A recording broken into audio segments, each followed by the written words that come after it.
What do you think happens when we die, Keanu Reeves?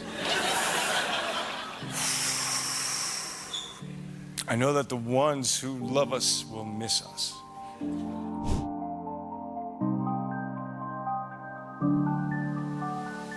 If you were to list some of the nicest, most down-to-earth Hollywood personalities, who are the people that would be on your list? You'd probably think of Ryan Reynolds, Peter Rudd, and of course Tom Hanks, but there is one name you can't afford not to mention, and that is Keanu Reeves.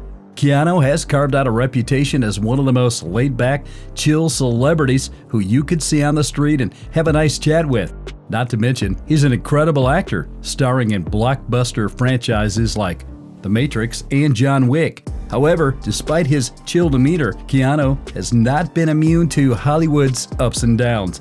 He has had his fair share of difficulties in the industry, including being blacklisted for over a decade for annoying some higher-ups in the industry. It's exactly like Katt Williams has been saying for a while now about how there are influential figures in the industry who can make or break careers with a tap of their fingers. So what exactly did Keanu Reeves do to annoy them? And what were those blacklisting years like? Join us as we go deep down into Keanu Reeves' fair share of disappointments in Hollywood.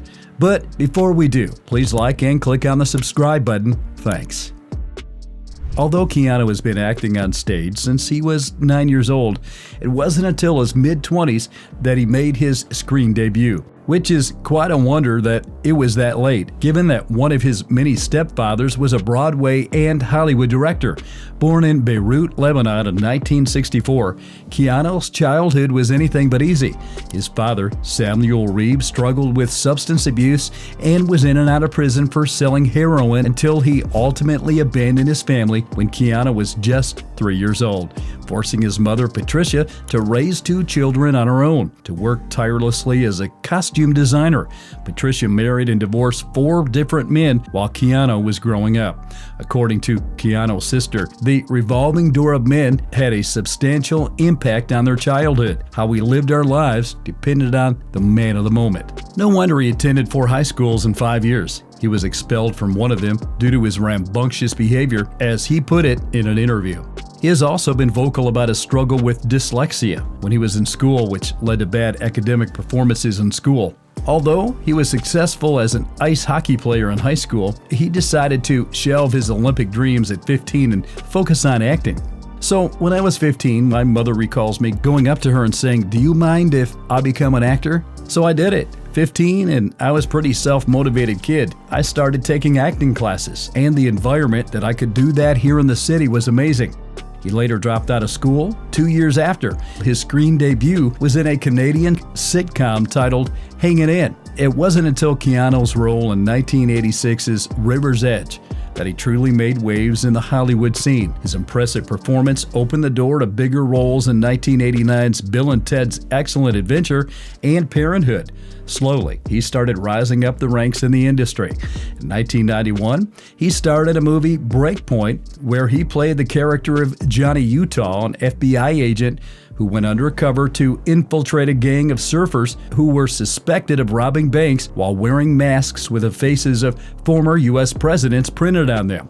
This unique role introduced him to a much wider audience and helped showcase his potential as an action star. In 1994, Keanu starred in Fox Studios' Speed. This was the particular movie that showed to the world that he was destined for action hero stardom. The movie, which cost about $30 million to make, ended up making $350 million at the box office. It also became the year's highest-grossing film and snagged 2 Academy Awards.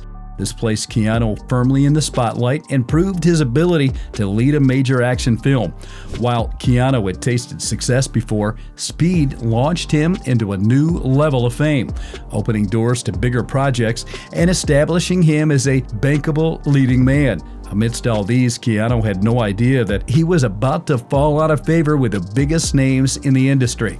The whole issue started when Keanu turned down a $12 million offer to star in Speed 2: Cruise Control, despite the original being his most successful project to date at that point in his career. So why did Keanu turn down the opportunity to reprise his role? He did it because he was financially secure from the success of Speed and felt he was not ready to mentally and physically jump into another action film after having completed Chain Reaction in 1996. In a 2021 interview, Keanu also hinted at having creative issues with the script. Even though we wanted to work with the other artists on the film, I wasn't against any of the artists that were involved in the project, but at the time, I'm sure we've all had this kind of feeling sometimes when things just don't feel right, and that's how I was feeling, Keanu explained. Instead, Keanu had other things in mind. Before we continue, if you're enjoying this video, kindly give us a thumbs up and subscribe so you don't miss others like it. Keanu decided to head straight to Canada to work on different projects. Hollywood, however, didn't seem to care about his well-being or professional preferences. 20th Century Fox didn't appreciate his refusal to do the sequel and reportedly blacklisted him from any of its productions for over a decade. The Hollywood executives were ready to punish anyone who got in the way of making millions. Ironically, they actually did lose millions. The sequel ended up grossing only $64.5 million against a $110 to $160 million budget.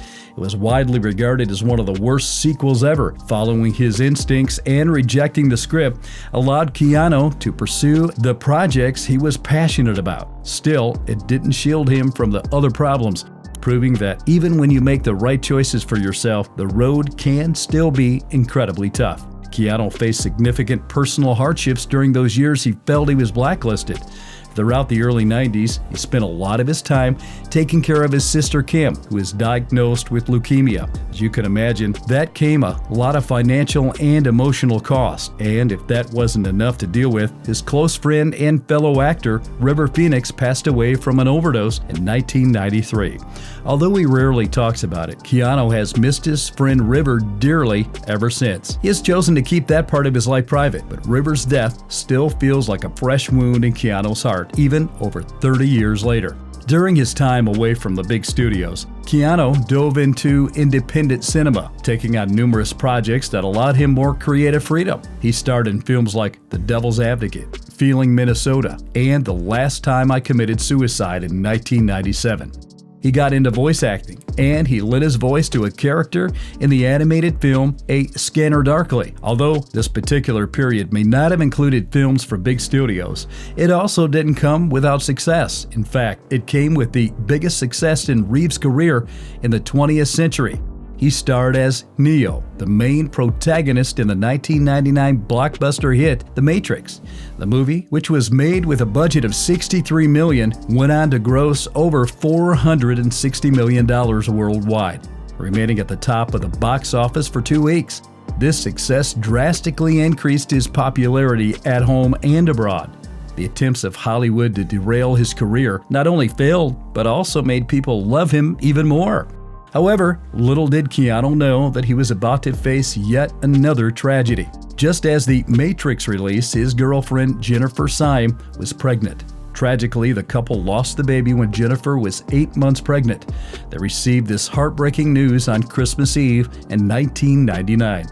This devastating loss put a lot of strain on the relationship, and the couple fell apart after just a few weeks. They remained good friends and were on the verge of getting back together until Jennifer died in a tragic car accident in 2001, which saw her thrown from the vehicle and killed instantly, just 1 day after she'd met with Keanu. What do you think happens when we die, Keanu Reeves? I know that the ones who love us will miss us, he said in an interview. Despite enduring this unfathomable tragedy, Keanu remained strong and used his grief as motivation to give to others. Because shortly after this, Keanu secretly started a cancer foundation. It wasn't until in an interview in 2009 that he revealed it and mentioned that it had been running for 6 years. I don't think to attach my name to it. I just let the foundation do what it does, he added. Where most celebrities try to indulge in their own moral grandstanding and pretentiousness when they do a good deed, Keanu kept it private for as long as possible. Although it took over 12 years, the issues between Keanu and Fox were later resolved. He marked his return to the studio in 2008 with the remake of The Day the Earth Stood Still, However, the film wasn't as successful as Keanu's previous movies, but it served as an impressive I am back message to the world. Ever since Keanu was shown his versatility, working on numerous projects, including indie movies like Henry's Crime and even dabble in documentary filmmaking, literature, and directing with the martial arts film Man of Tai Chi in 2013. The real game changer, though, came in 2014 with the action-packed John Wick. It took his action hero skills in a fresh light and became a critical and commercial success. In recent years, he returned to the Bill and Ted's franchise with the 2020's Bill and Ted Face the Music. He also did the same with the Matrix franchise with 2021's The Matrix Resurrection. Additionally, he lent his voice to the animated film Toy Story 4 in 2019 and appeared in the video game Cyberpunk 2077 in 2020. Y'all remember when Katt Williams spoke out against how bad Hollywood has been treating actors and actresses? He wasn't just talking about one person or just a few others. There are quite a large number of people who have been and are currently being treated poorly in the industry. Keanu Reeves is not the only one who has faced such difficulties in his career. Matthew McConaughey's journey is a vivid example of this. At the start of his career, McConaughey was getting a lot of rom-com movies. He starred in movies like The Wedding Planner with Jennifer Lopez, How to Lose a Guy in 10 Days with Kate Hudson, Failure to Launch, and Ghost of Girlfriends Past. But at one point, he felt that he had enough and wanted more challenging roles. He even went so far as rejecting rom-com offers worth millions of dollars. McConaughey felt he got blacklisted after his decision. He revealed that no offers came in for almost a year and a half, and that he was trying to sink in the idea that he might never get to work in Hollywood ever again in an interview. He also said in an interview, "Dude, it was scary. I had long talks with my wife about needing to find a new vocation." McConaughey said about taking a pause from acting, "I think I'm going to teach high school classes. I think I'm going to study to be a conductor. I think I'm going to be a wildlife guide. I honestly thought I stepped out of Hollywood. I got out of my lane, the lane Hollywood said I should stay in. And Hollywood's like, well, dude, you should have stayed in your lane." Fortunately, McConaughey's perseverance paid off. He got better roles in films like Dallas Buyers Club and True Detective, which earned him critical acclaim and an Oscar. Despite his success, his experience underscores the risks and sacrifices actors often face when they strive to break away from the industry norms and pursue their artistic ambitions. However, not everyone was as lucky to achieve even bigger things after getting on the wrong side of Hollywood. There are other artists who never fully recovered. An example is actress Tippi Hedren, whose career was ruined by one of the most powerful men in the movie industry, Alfred Hitchcock. The actress has spoken out about how the iconic director sexually assaulted her during filming and, after she refused to become intimate, made sure her career was finished. According to her, he ordered the cast not to speak to her and arranged his dressing room to have a sneaky door leading straight into hers. In her interview in 2012, she revealed that he also had influence on the studios and the Academy and did everything to destroy her career. Studios were the power, and I was at the end of that. There was absolutely nothing I could do legally whatsoever. There were no laws about this kind of situation.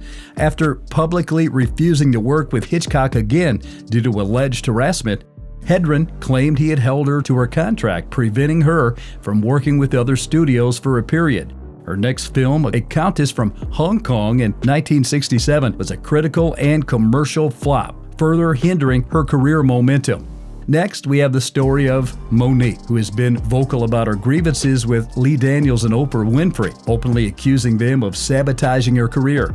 This conflict has been simmering for years, but recently escalated when the actress shared some explosive claims on Club Shay Shay. According to Monique, Oprah allegedly took roles that were meant for her.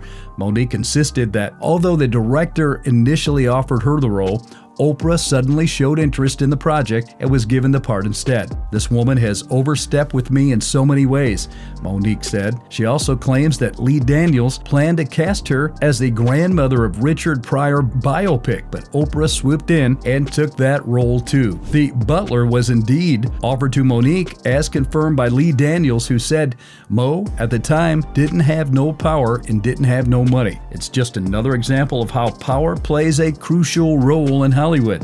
And when you start making demands, the industry shows you your place in the gutter. The feud between Monique and Oprah dates back to 2009, and ever since, Monique hasn't heard a word of apology from the media mogul for allegedly destroying her career. Even 50 Cent was shocked when he learned the sad story of Monique and her treatment by Tinseltown bigwigs. "I can't cancel Monique. Why is she canceled?" he asked.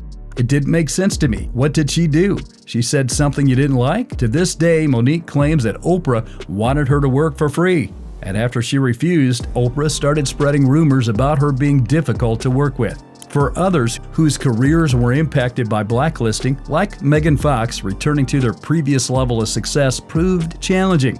Fox's acting debut was in the family film Holiday in the Sun, released in 2001. Her breakout role when she played McKaylee Baines in the blockbuster action film The Transformers. She then reprised the role in the sequel, Transformers: Revenge of the Fallen. However, an incident with her director, Michael Bay, led to her disappearance from Hollywood. Fox had planned to reprise her role for the third film in the Transformers series and had even begun rehearsals. However, in an interview, she compared Bay to Hitler. While Bay apparently wanted to let it go, producer Steven Spielberg was not so pleased. Ever since she was relieved of her role, her acting career began to take a downturn.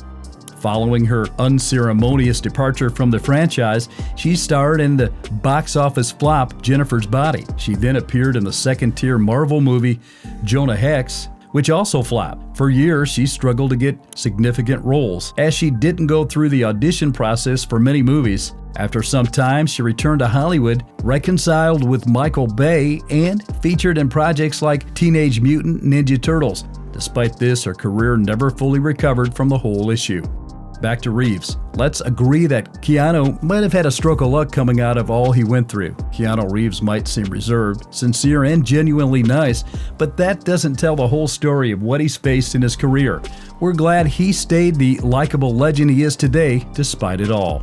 We have come to the end of the video. What do you think about this treatment from Hollywood to talented actors and actresses? What do you think could be done to fight against it? Drop your comments and opinions in the comment section below. If you enjoyed the video, you should like, share, and subscribe to this channel and turn on post notifications for more videos like this one. And I highly recommend that you watch this video as well. And I'll see you all on the next one.